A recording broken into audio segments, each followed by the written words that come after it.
So let's just think a little bit about this idea of the astrological application of mudras and where this came from, the history of it a little bit, if you will. So the history of planetary energies and our astrology, as it relates to the human body, it actually became very common even in Western medieval times.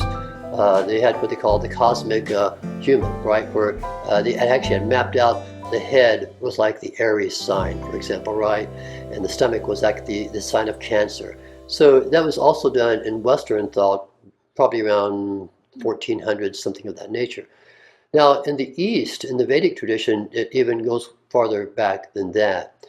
And I always like telling people, when we think about astrology, for those who have had a session or who know something about it, astrologers today, we make little maps from our computers now. And in the Western astrologers in the old days would make them out with the mathematical calculations. It would be very extensively calculating. But the Vedic astrologers, they also used the movement of the stars, but they also developed a system in their practice of actually using the hands for astrology. And if you went to a Vedic astrologer, even so today in India, some of them still use it extensively.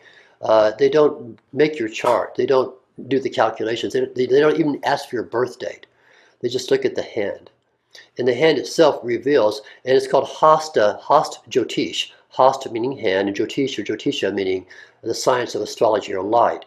So they would look at your hand and look at your fingers, the length of the fingers, the size of the joints, the lines, of course. And it's from the old use of the hands for astrology that the art of palmistry emerged. And it got a little corrupted, as things do sometimes, and it became more like fortune telling, and especially as it was borrowed by the people what we used to call the gypsies, right?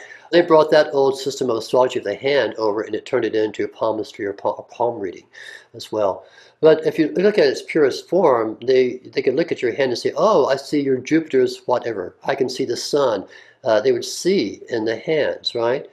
And so the hand itself became a map of the cosmos. And each finger, for example, represents a certain planetary energy. And even the areas of the hands represent certain planetary interactions.